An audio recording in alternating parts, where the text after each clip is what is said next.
All right. Hello, this is Kaylin Huntress, and today I'm hosting a book club for the Thought Leaders Practice. This is going to be a 5-week virtual book club where thought leaders and I are going to talk about one section per week, and each section is 3 chapters. And so this week, what we're going to be talking about is section 1, business model. Chapter 1 is practice versus business. Chapter 2 is cluster strategy. And chapter 3 is the 10-year plan. Now, before we get started, I'd like to go around and just have everybody introduce who they are and what they do and why they're amazing. So, Matt, would you like to kick us off? Sure. Good morning, Kaylin. My background is in high-performing teams, particularly in the technology industry and product development. I'm excited to be here. I've read the book many, many times, but it's great to be sharing this with everyone here. Awesome. Great. Thanks for coming. So, Roomie, tell us about you. Roomie, Wellington. I've been in software business all my life. And so I have one niche company that specializes on data visualization, data science. I came across Thought Leadership book very recently. I heard about it a few times, but only came across. I had the Thought Leaders book with me, but didn't have the practice with me. And through someone, I got that book recently and I just powered through the whole thing. And yeah, very, very intrigued, interested, developing my speaking and coaching or mentoring, not coaching, mentoring component of my business. I'll continue my software side, but these two will be another 2, what they call the plates, spinning plates. Mm-hmm. Yeah. Mm-hmm. Great. Great. And Sonia, tell us about you. Mm-hmm. I'm a communications coach and consultant. I also am a speaker. And I was introduced to this book about 2 years ago, and I read it, and it's time to kind of look at a different model or expand in particular areas. And so I thought this would be a good way to start the new year to reevaluate where I am and where I want to be. Awesome. Great. And it looks like we've had Aaron join us as well. Hi, Aaron. Thanks for joining us. Great. Well, you came in just at the right time. We're doing introductions. Why don't you tell us who you are, what you do, and why you're amazing? Uh-oh. I don't... Well, I'm good now. Why I'm amazing? Did I hear that last part? No. What we want to know is 3 things: who you are, what you do, and why you're amazing. Wow. All right. Well, the easy one is, name is Aaron Groh. I work in education, mostly university work, but I'm trying to branch out to professional speaking, training in the area of management improvement. And I think I'm amazing because I could provide that type of does keynoting and training in both English and Mandarin Chinese. How's that? Wow, nice. English and Mandarin Chinese. That's amazing. I spent a lot of years over in Asia and China in particular. I was just there a couple of weeks ago. I think there's a big market there, but I've got to figure out how to get into it. Cool. Great. Well, hopefully this book will give us some clues on how to do that. I think it might, yeah. Yeah. So for those of you who don't know me very well, I'm Kaylin Huntress. I spent 10 years as a solopreneur and digital marketer, and I'm now making the transition into thought leadership. I'm a speaker, a coach, and a trainer, and the fields that I talk about are marketing, sales, and work-life balance. And I'm enrolled in the program for Thought Leaders Business School, and I've been learning so much from their curriculum about how to transition out of offering one-to-one consulting services and into thought leadership. And I just find it fascinating.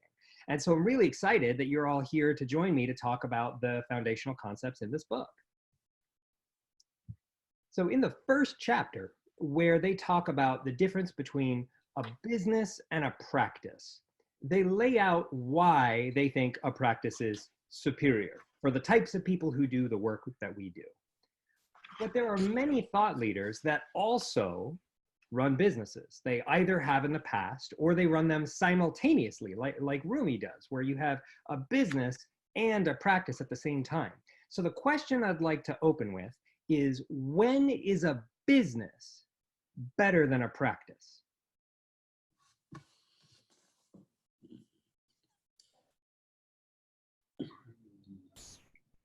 Can I ask why that question? Why do you ask that question? Why that question? Because I feel it'll help us illuminate where the strengths of a practice really lie if we know on the opposite side when a business is the right move for an entrepreneur. Sure. Well, a business has the opportunity to sell it, I guess. So if somebody's in the interest of creating something that can simply be sold for somebody else to do, that would make sense. Practice is very much we are the business. So once we're done, our business is done, if I understand it correctly.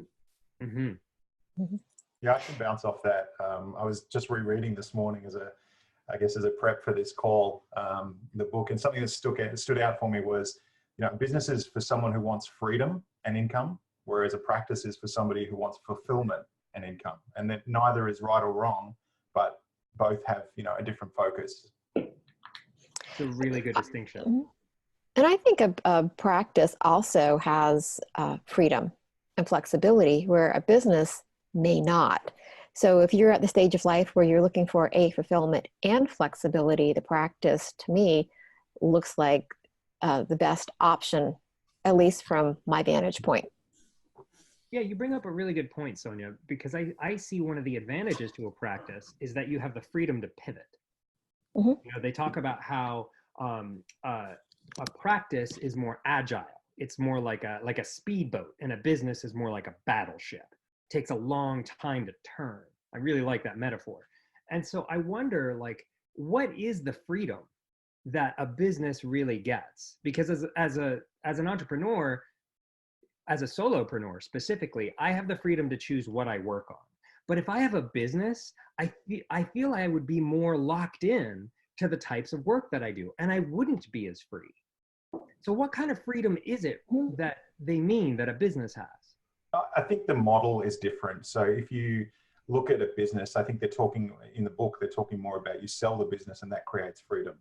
Whereas in practice, you're not selling a practice, you're doing it for, it's a 10-year game.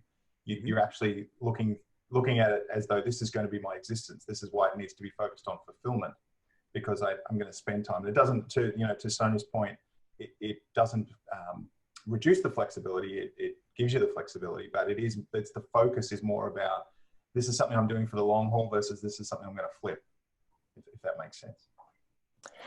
Well, and I also see it from the perspective of, I want the flexibility now. Kaylin talked earlier about he works with work-life balance. I don't believe there is work-life balance. You can have it all, but you just can't have it all at once. So as a woman who has a family, for me, the priority is being able to be flexible enough to schedule my work around other priorities. Not that work isn't a priority, but I think there are times when family comes first and there are times when work comes first. And a practice gives me the ability to be able to juggle all balls at all times and not drop any of them. Yeah, I think Jeff Bezos talks about work-life harmony as opposed to work-life balance, because I think we live in a world now where the two overlap so much that it's almost impossible to draw. The idea of coming home at 6 o'clock and switching off is just, I don't know about you guys, but there's email, there's late calls, there's international time zones, there's all sorts of challenges that we face in that. Yeah.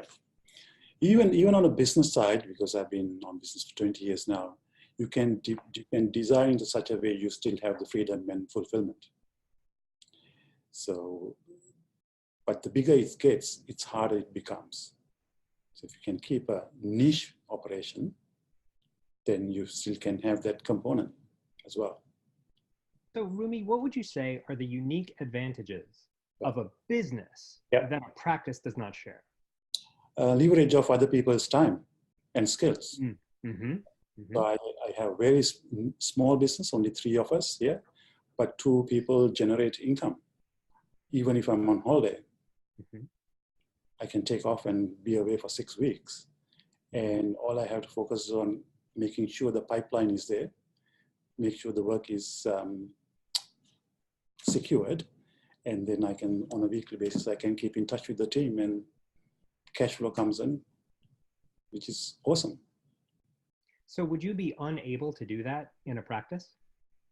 Oh, you can do that in practice as well.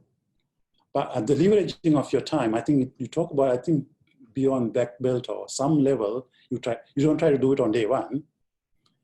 I think beyond, I can't remember which belt it is, green or yellow or what. It might be red belt, the leverage one, yeah. It's at a later point, you try and get other people to deliver your IP, for example. Mm-hmm. Yeah. And would you say, it doesn't seem that that's what your income producing employees are doing for you right now. It doesn't seem that they're leveraging that they're delivering your IP.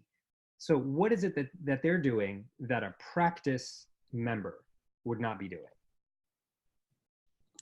What is that they're doing?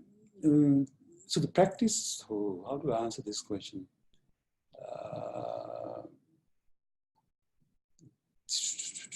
In a business, it's pretty much like a process and system, isn't it? Really, you have specific expertise.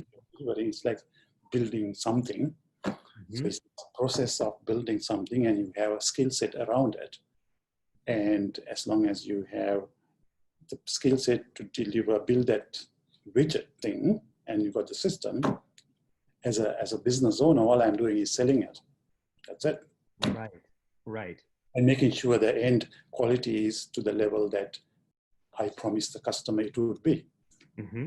Yeah, that's a really good distinction, is that businesses are more about the process. Yes. And that process is really transferable because you don't need to be there for that. No. But in a practice, your presence is really required.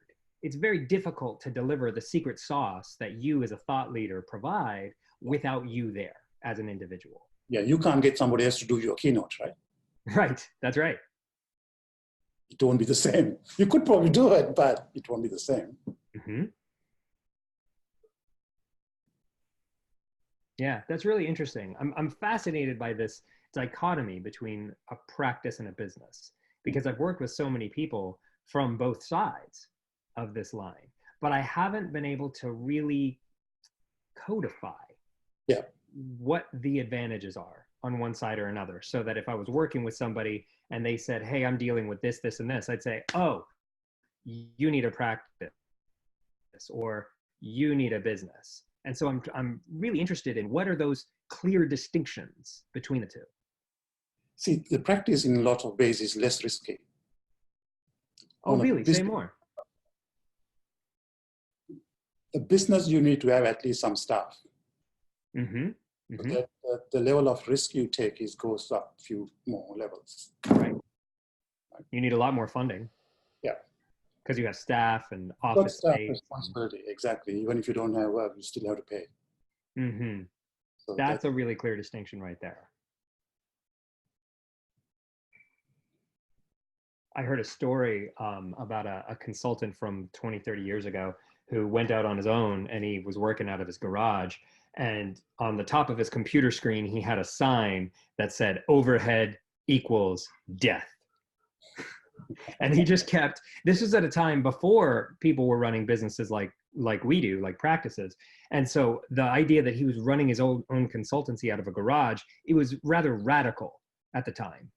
But he was able to keep his overhead low enough that he could support his family. And he was always reminding himself that anything he would do that would contribute to overhead was on the path to ruin. And so he was able to, run his business very lean that way.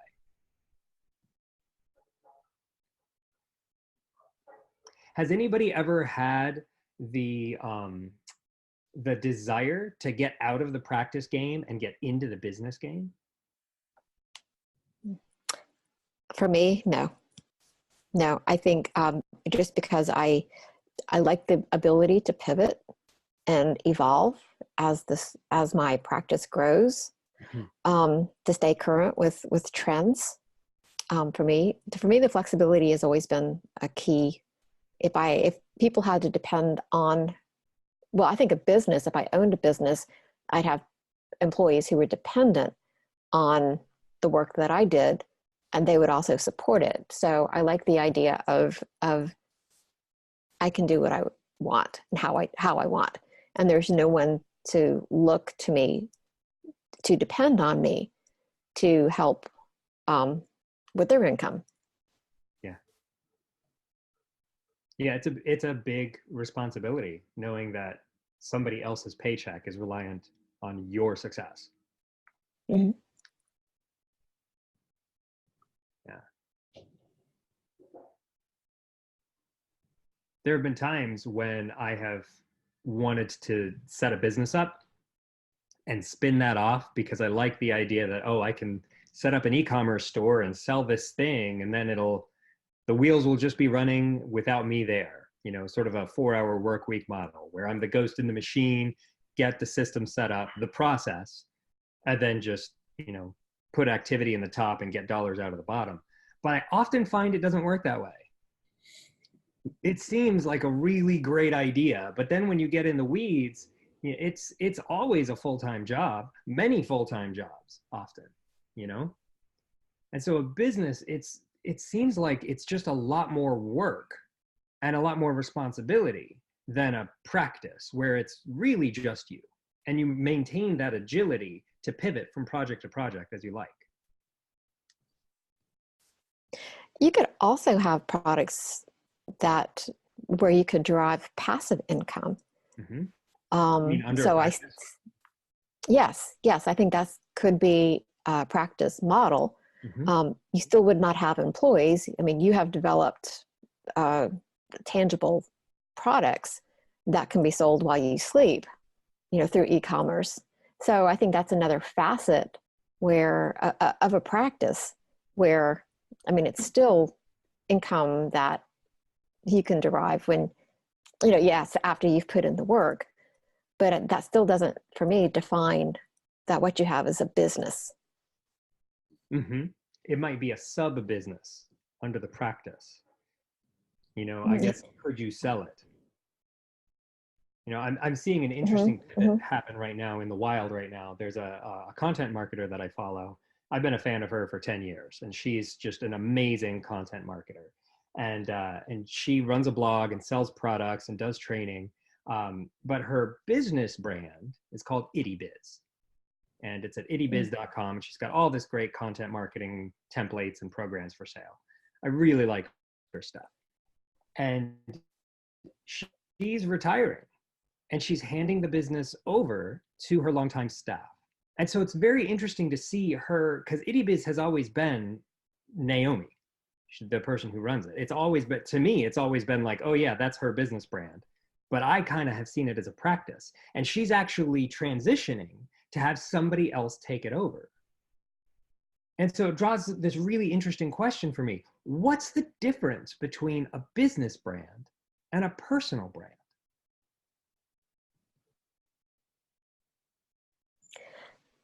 I'd be curious to see how her business evolves, or her practice evolves, after the people who she is giving it to, what they do with it. You and me both. I'm really curious to see how this plays out. Mm-hmm. My guess is that it will change.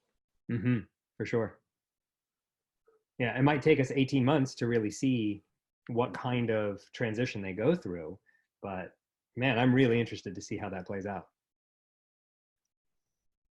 In that case, it's really become a business, right? Not a practice anymore. Right. Well, she's been operating it as a practice, and now she's selling it as a business. And from the entrepreneur's perspective, if you make a successful exit, does it matter if it doesn't work after that? Exactly. That's right. Mm-hmm. Mm-hmm. Yeah. Many people have practices in the traditional sense, lawyers, doctors, they'll sell their business as well. But for the most part, it's just selling their clients, the client list and the that they've nurtured over the years they've been in business. Yes, and how many people switch at that point to another practice because the person they had been, the doctor or lawyer they had been seeing, is no longer there. Right. For me, that for me is the perfect exit point to find. Yes, I might string along for that first visit or two to see if it's a fit. Right. But generally speaking, I'm in the market for another practice. Yeah. Mm-hmm. Oh, that's such a good example of a lawyer or a doctor selling their client list, because really they're selling their name and their book of business. And sometimes the buyer keeps the name, and sometimes they transition to a new name. But really all they're buying is hot leads. Yeah. Mm-hmm. Mm-hmm. So years and years ago, I was part of a company that was purchased. It was a merger. It really wasn't a merger. It was a purchase. And I was bought because I was the top sales producer. You can't buy relationships. The reason why they wanted me is because I held those relationships. Mm-hmm. Mm-hmm. And because I wasn't treated well by the company that purchased me, I left. So I don't believe you can purchase. I have a very strong philosophy that you cannot purchase relationships. Mm-hmm. Yeah, you can buy someone's hands, but you can't buy their heart. Ooh, that's really good. Is that a pink sheet of yours? Because it should be. Oh, that's great. Oh man, this has been such a great conversation on chapter 1. And I'd like to move on to chapter 2, where they talk about the cluster strategy. And that a cluster is a combination of message and market and method. Now, out of those 3, if you could only pick 2 of them to have solid, and one of them was your weak leg, which would you pick?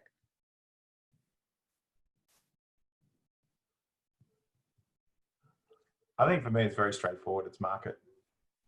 I think finding your niche is tough, and I think for me, that's what makes the cluster strategy really attractive, is that it sort of forces you to iterate on, things. And me personally, I feel more confident in the message and the method, which is coaching and mentoring and training.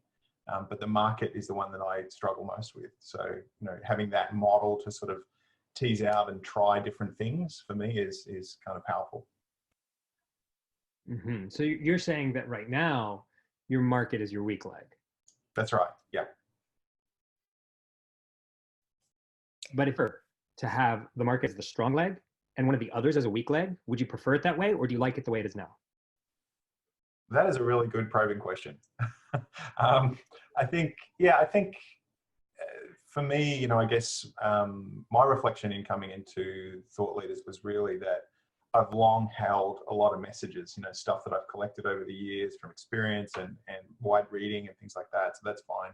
Methods, I've done a lot of self-development, learned coaching, learned training, those kinds of things, speaking.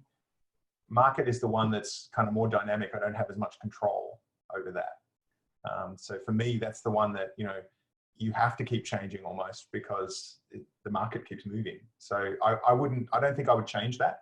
I think I'm kind of comfortable with those 2 strengths, and just have to face into the challenge of the market. Mm-hmm. So I'd have to agree with Matt, because I think my message is and method are my stronger points, definitely strong points. The market, I go into several markets. I don't really have a very strong market that I'm taking it into. And that I could see as a weakness. But then my message and method are applicable to several markets. Mm-hmm. So this is always, if I could get clarity around the market, I could probably accelerate sales and more business. Mm-hmm. Gotcha. Kaylin, your question was if we could choose one to be our weak link. Was that, did I hear that right? That's right. Yeah. All right. Uh, if I could choose one to be the weak link, it would be method. And the reason I say that is because I have worked with a lot of businesses who had more clients than they could deal with. They had a very clear market that they were serving and a message that they had or a service they provided, but their methods were horrible, and yet they were successful businesses. I mean, they had plenty of product, plenty of business, more than they could handle, even though their processes were all over the place. Mhm. So that would be the one I'd choose if I had the market down and the message right. You know, I could figure out the methods eventually if those other two things seem to be spot on. I've just seen a lot of businesses that stayed in business even though their methods sucked. So that would be the one I'd choose. The one Great. I'm struggling with is market, but that's a different question. Well, Or rather marketing. It's not so much yeah. notifications. I'm a marketer as a profession, and I struggle with market. So it's not anything that gets easier over time. I really do think market is the toughest one. And so that's why I would pick market as one of my stronger ones. And I'd pick message as the other strong one. And method, like you, Aaron, I would go with method as the weak leg. Because, you know, I've got a book here that'll teach me about the method. And there's training programs I can go to learn about the method. But if I have message and market aligned, and I can say a message to a market that they really resonate with, I can figure out something to sell them. And they You're will. in business. Yeah. Yeah. Thanks for joining us, Kelly. Hi. Glad you could make it. So what about you, Roomie? Do you have any thoughts on which of the three? I suppose coming from business side and looking at the whole building of practice now on parallel, because I still continue to do my business until I die. So because that's my technology part passion area. And from a thought leader practice point of view, my focus point is the market. Basically, identified the market that I want to serve. So I got a very clear picture on that market segment. So that's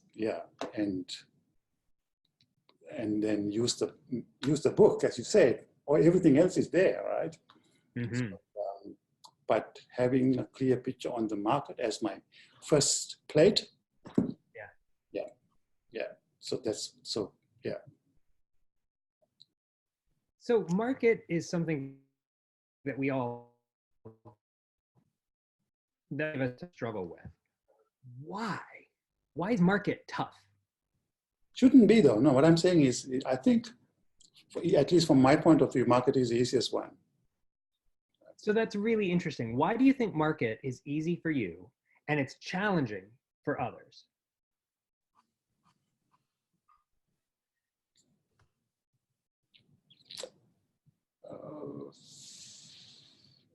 I don't know how to answer that question. It's maybe because it's something that I've been thinking on for a long time. So I'll give you an example. So in my world, I see a lot of my friends who are probably getting into their late 50s, perhaps, and coming into their last gig, in a way, and not knowing what the hell to do next. Right? They got so much of IP, but they don't know what to do next. So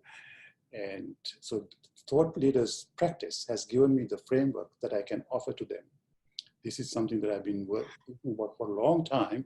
A lot of people come into retirement and they think, what the hell, what do you do next? But at that point, it's too late. So my market is people 55 plus thinking about what are they going to do.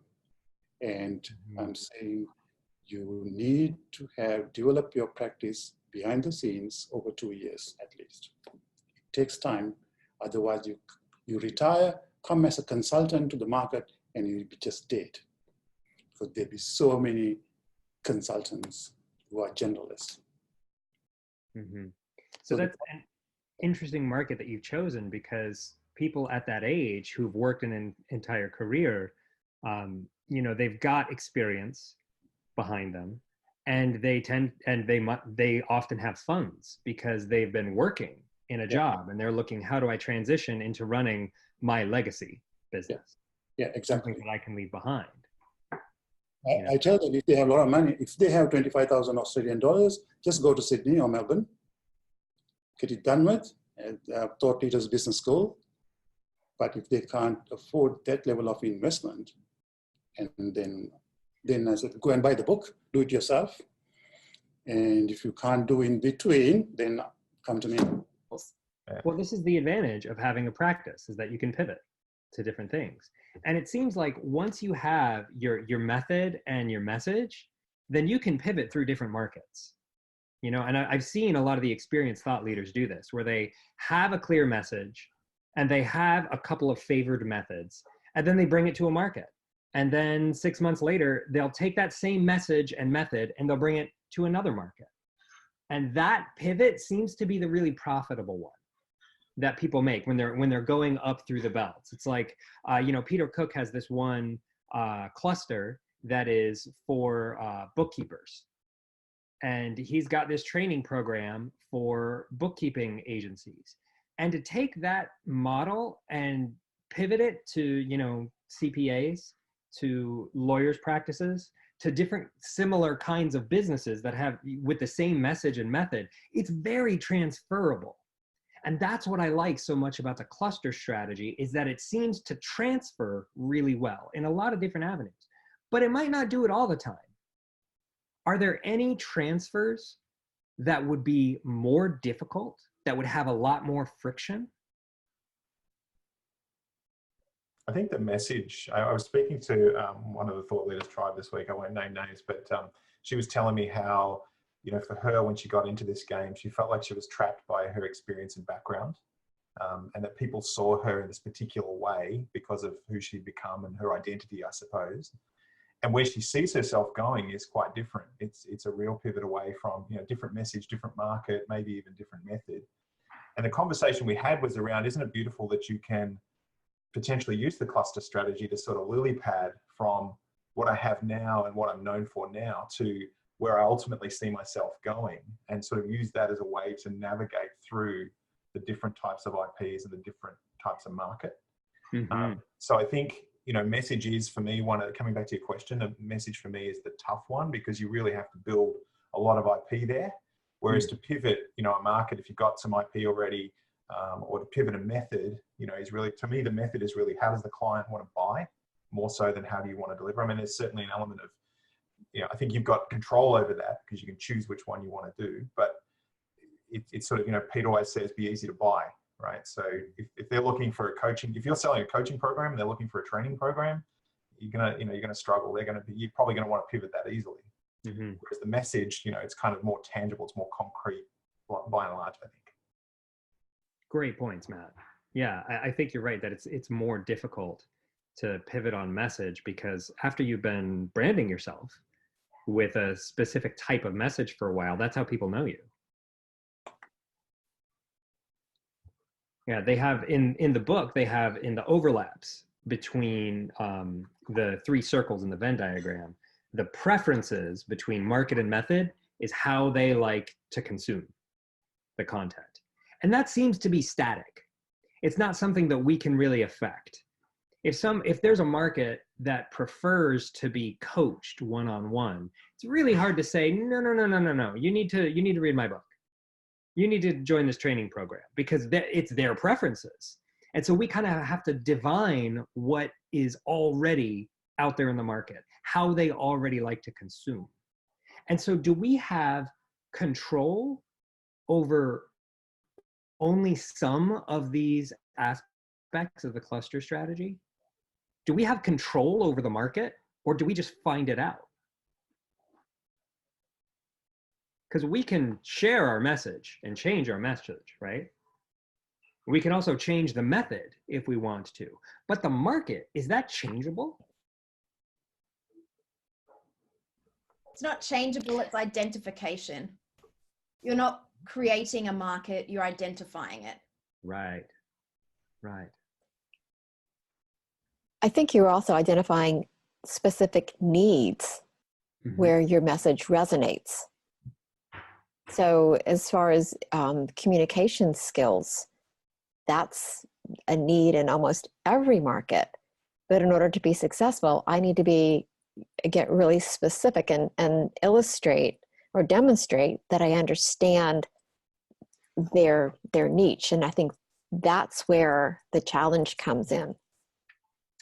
That's very interesting, Sonia, because what you've uncovered is that the market is not just the niche, it's also the need.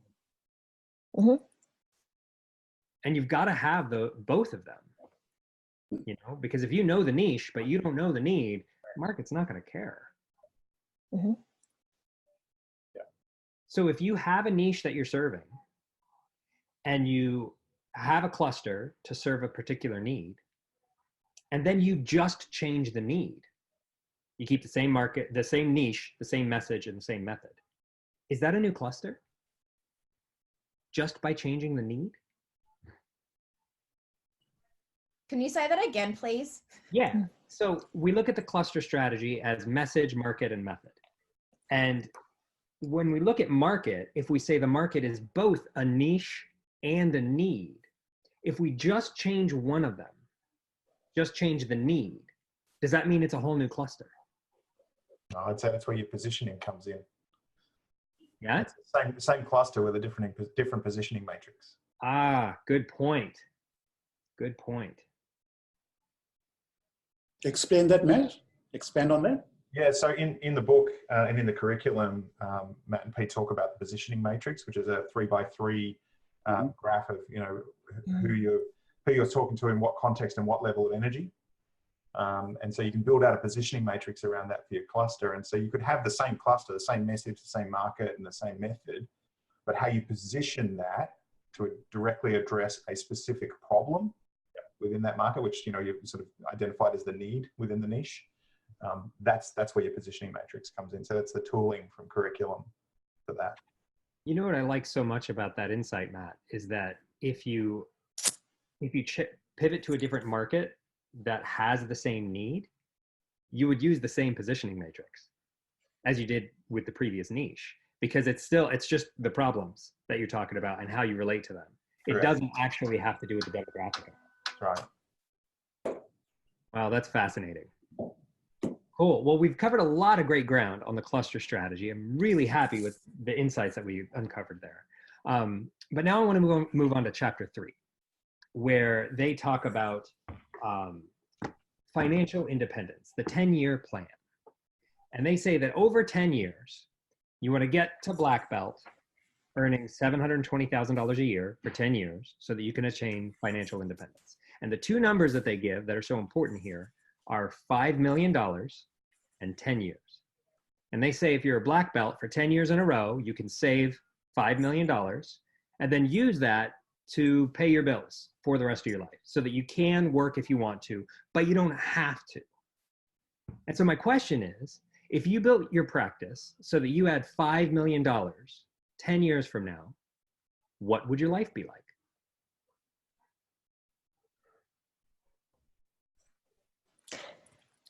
I think it's not so much my life. I think it's so much my kids and grandkids. Because, I mean, what would I still need a reason to get out of bed every morning. I still need a fulfillment and purpose. So I don't think my life would be drastically different. You know, I could be sitting on all this wealth, but what's the purpose of that unless an inner need for me is being met? What else would I do? What else could I do?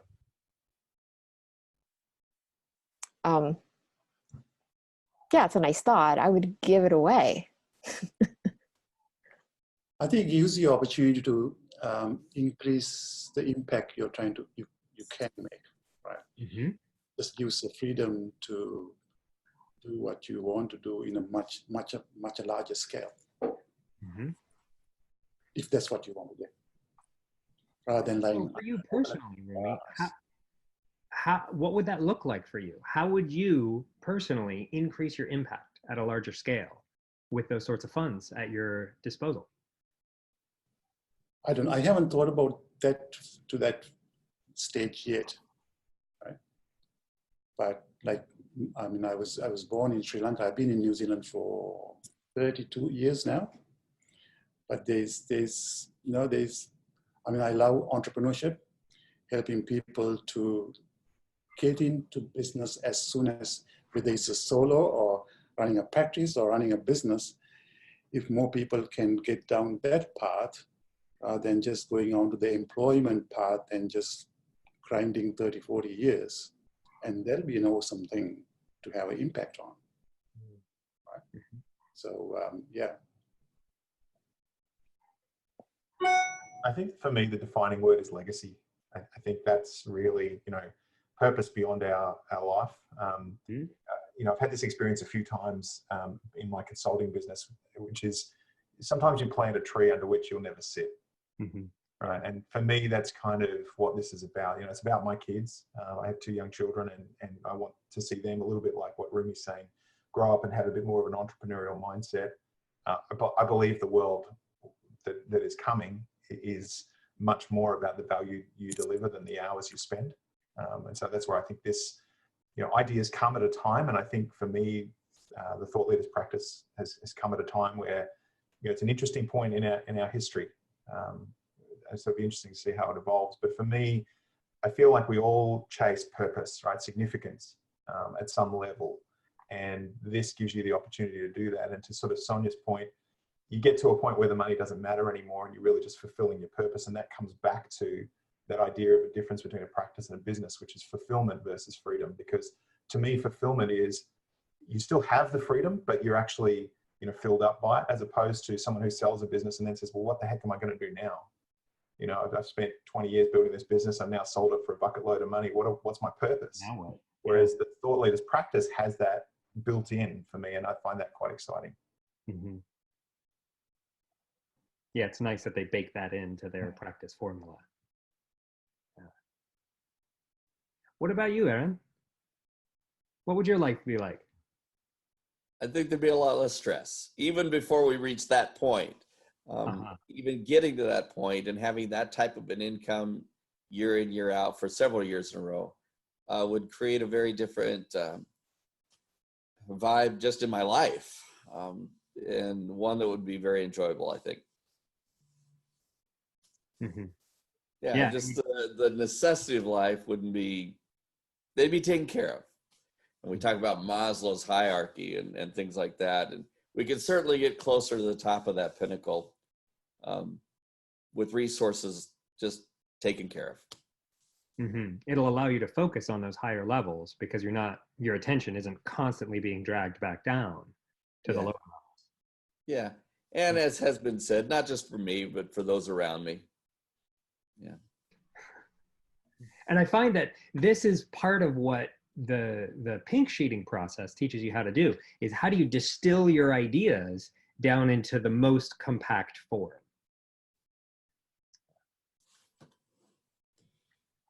Well, I'm really looking forward to becoming a black belt and to staying there for 10 years. And, like you, Sonia, my whole focus is my kids and being able to provide them the opportunities to do what they want to do when they're young. When they are 20 years old and they want to backpack Europe, being able to give them a credit card and say, there you go, kid, go have fun. Come back in a couple of months, or if they want to start a business or a venture, instead of them having to think, how do I survive through this? They instead have the opportunity to thrive through it. Because I didn't have that. When I was young, I went through extreme periods of poverty, and I was homeless when I graduated high school, and getting through college was a real trial. And I never had the flexibility to say, well, what if I did this for a little while? And my choices were always limited by, how do I survive this? And so I've always been working really hard to, keep myself from falling back into poverty. And that's been what I've done for decades. And so becoming financially independent and rearing my children in an environment where they don't have those struggles, that's my big purpose in life. But here's that's really interesting, Kaylin. I guess where I've come to is the struggle is the story. Yeah. Right. So for me, even achieving that level of income and financial freedom is not about giving to them. It's actually about enabling them to go on their own journey and to learn from the things that I've done. So you see a lot of, high wealth individuals now not bequeathing their lot to their offspring for exactly this reason, because they've recognized that the struggle is the story. And I just, if you find these kids, the rich kids who just have all this money and they don't really know what to do, they have no sense of purpose, no sense of direction. So yeah. I think it's a real, Matt talks about paradox a lot, right? So this is one of those paradoxes where you'd love to give it to them, but by giving them those resources, you're actually taking the struggle and the strengthening from that. There's a lot to be said for that, because and they're not financially independent. They're reliant. Correct. Yeah. Right. And I would agree. Yeah. Yeah, definitely. Adversity makes you stronger. I wouldn't even let them know. I would have to write it in the will that they don't have access until they're, 55. They've struggled enough. Yeah. They've got to, because you don't learn, you don't grow. The struggle is what it's about. I mean, not to the depths of being homeless. However, if they've never learned to value money, if they never learn the value of working hard and saving, then what's the point? Yeah. They have a saying in China that wealth does not pass 3 generations. Because there's somebody who's poor and pulls themselves up by their bootstraps and suddenly has a decent enough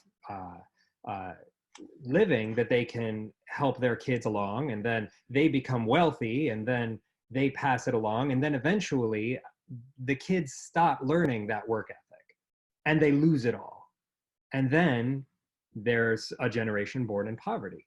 And this cycle has happened so much that it's become a homily in Chinese culture. And I really like this idea because it's a warning that if we spoil our kids and we remove the adversity from them, then there's no whetstone for their character. I think that there's a lot to this, that struggle does make you stronger, but there's also struggle that holds you back. And that's what I want to prevent my kids from going through, is what held me back in the past. Because I would be living a very different life if I had the basics covered during a specific 5-year period of my life. And instead I didn't. And the challenge that I'm facing right now is that this is my purpose, but as a thought leader running a practice, I don't feel comfortable championing this purpose that I want to take care of my kids. Most practices are based around a purpose of helping their customer. I want to help this customer become this person, and that's my purpose. That's not the purpose, because the purpose is, you're talking about the purpose of the money, not the purpose of the practice. Mm-hmm. The purpose of the practice is to get the money to feed that purpose for your kids, but that's not the purpose of the practice. You could get that money from working at So you're saying 1,000 hours a day. There's actually separate purposes for the person. The practice. You're talking about the purpose of what the money is doing, not the actual business. Because you could get that money you could find $1 million on the ground. You still have the same purpose, and it's got nothing to do with the practice. So they're two different things, I think. That's really insightful. Thank you for sharing that.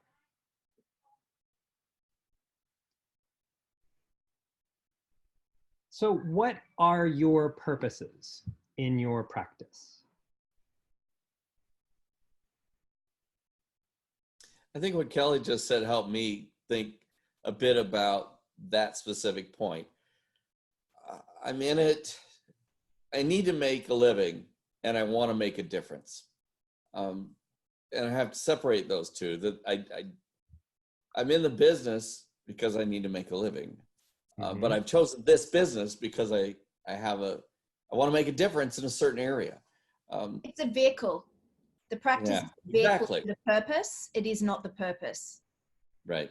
I love that, Aaron, that I need to make a living, but I want to make a difference. That's fantastic. Really powerful stuff. It really is. So yeah, those things kind of help me. And I think the motivation's different. I mean, what drives folks to, and I can see it at work and other places where there are people who are there, they are there only for the paycheck, as opposed to those who do what they do because they really are invested in the goals of that work and that service. It doesn't have to be mutually exclusive. And I think it makes a difference if they are somehow connected. At least I see that. I think people who achieve at the highest levels love what they do, and they've got to put in the work anyway. Let's talk about professional athletes for a moment. They love doing that sport, and it's not a coincidence. They'll put in the hours, and in many cases, combined with their natural talents, achieve at the highest levels. They need to make a living too, but they're trying to make a difference in their field as well.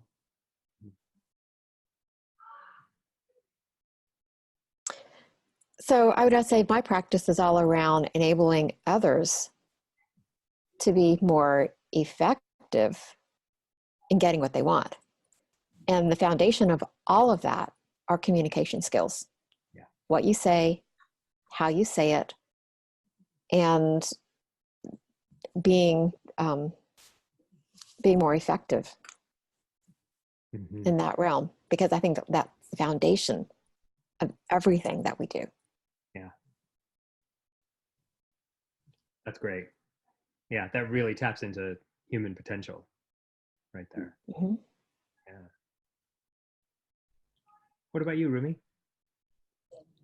I see for a lot of people, I think the last so much of, I think we talk about waste of money and time and all that kind of stuff.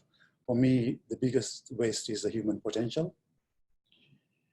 People come collecting so much of intellectual property or experience and everything, and the last stage of their life is just totally wasted because they just could not find a way of maximizing what they have and the contribution they could make to the world. Not everybody is the same. Some people want to just play golf all day, and some people might just want to go and do some voluntary work or something like that. But there may be there's a group of people who would say, hey, I can still make a lot bigger contribution, but they won't know how to do it. So that's what. What about you, Matt? What is the purpose of your practice? I think for me, it seems like a little bit of a trite answer, but it's fulfilling your purpose, either as a business, a team, or as an individual. That for me is really where I get switched on. I get excited about people coming together and fulfilling a purpose, whatever that purpose is, as long as it's noble. That's for me where I want to have an influence is just a little bit like what Roomie said around the waste of human potential. I see it often in the clients I engage with, where you have teams that are full of great individuals, but they're not operating as a team, or individuals who spend a lot of time dreaming about things but never put the wheels on it. And those are the areas where I feel that I can have the most impact, and where I feel like I could be happy. If the question I ask myself is, if I didn't get paid for this, or I didn't need the money, what would I do? Right. And for me, that just excites me no end. That's great. Well, we are at the top of the hour, so I really appreciate everybody's time in talking about section 1 of this book with me. I'd like to take a quick screenshot, so can everybody say cheese? Cheese. Great. I'd like to share that online and let other people know that we are having great conversations about this book. And I'd like to talk to you again next week, same time, same channel, to talk about section 2. So thank you so much, everybody, for your time today. I really enjoyed this conversation, and I'm looking forward to talking with you again next week. Thanks, Caitlin, and thanks, everybody. Thanks. Thanks. Bye. Out there. Bye.